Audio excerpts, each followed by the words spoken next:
Howdy diddy do, ladies and gentlemen. Now we're moving into our next batch tutorial, and we're looking even more at the for loop, or the for command. We had just recently been checking out some of the options that we can do, and at least that we can supply with the for loop. And today I want to be showing you guys a whole nother one called EOL. And we'll get into that more, but let's go ahead and get the party started, I'll create the Windows command line along with Notepad++. Go ahead and create a script. Script.bat. And for those of you who are very observant, you can see that there's a script.cfg that exists in my path. And that script.cfg is just what we're going to be looking at right here. This is a file that I've added, and we're going to be using it as a good example for how we can use the EOL option inside the for loop. But before we jump into that, let's actually create the program. Let's set local, enable delayed expansion,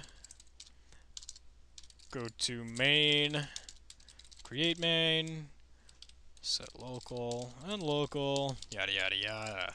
Okay. Now let's go ahead and get our for loop ready to go. Into for loop, and we'd be using the -f tag, and that allows us to work with files just a little bit more. And we'll use G as usual inside of our set, but remember with the -f tag we can supply the file name. So in our case it's script.cfg. Then what we can do is we can echo out the value. Okay, now when we run this, what's going to happen is we will get up until the first delimiter, because we have not supplied otherwise. Now remember, the delimiter is by default a space, so I'm missing a couple of my lines here. We're missing the first 3 lines.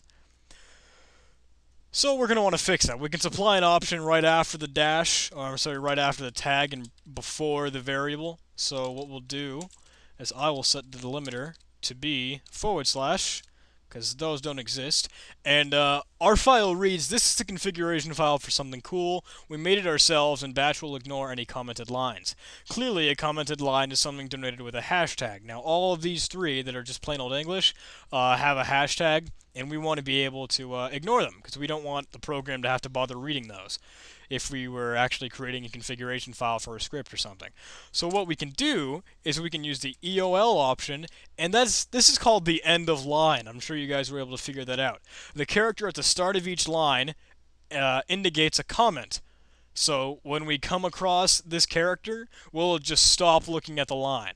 And if it's the first character in the line, much like our hashtag is, it's just going to completely disregard the line entirely. So we can just supply the hashtag. Now when we run this, we only see the batch is cool and the number ran 10 times. We don't see our comment, so this kind of gets the job done for us.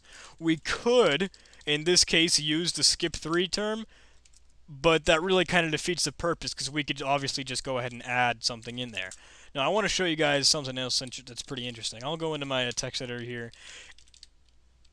I've got this blank line right in between batch is cool and number ran, but batch was not able to see that. In fact, it skips over blank lines. This is default.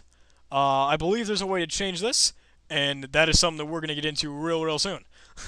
But in the meantime, I did want to let you guys know that it will skip over any blank lines. Now, if we could put another comment here. Another comment. I'll save this.